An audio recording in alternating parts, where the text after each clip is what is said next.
Dans un quartier pauvre d'Afrique, Mariama, 14 ans, se lève chaque matin avant même que le soleil n'éclaire les ruelles poussiéreuses.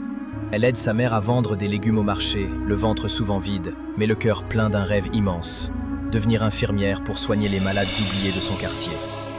Un matin, la nouvelle tombe comme un coup de tonnerre.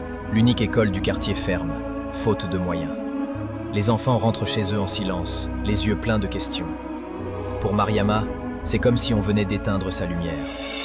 Mais au lieu de pleurer, elle réfléchit et décide d'agir. Elle rassemble ses amis, Fatou, Amadou, Saliou. Ensemble, ils créent une école de fortune, sous un vieux manguier. Pas de murs, pas de bancs, juste des cahiers usés, un tableau fabriqué avec une planche abandonnée, et une foi inébranlable dans l'avenir. Ils l'appellent l'arbre du savoir. Chaque soir, après le travail et les corvées, ils se retrouvent là. Malgré la fatigue, malgré les moqueries, ils persévèrent. Mariama leur répète souvent « Même un arbre commence par une graine.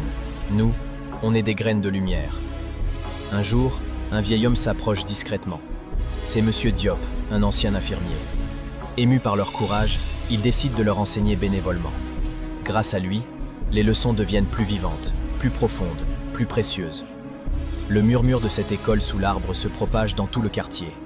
Des parents viennent regarder, des voisins offrent du matériel. Et un miracle finit par arriver. La mairie accepte de rouvrir l'école, cette fois avec le soutien de toute la communauté. Le jour de la réouverture, Mariama entre dans la classe, une larme glissant sur sa joue. Elle sait qu'elle n'est plus seulement une élève. Elle est devenue un symbole. La preuve qu'un rêve, même petit, peut faire pousser de grandes choses quand il est nourri par le courage et l'amour.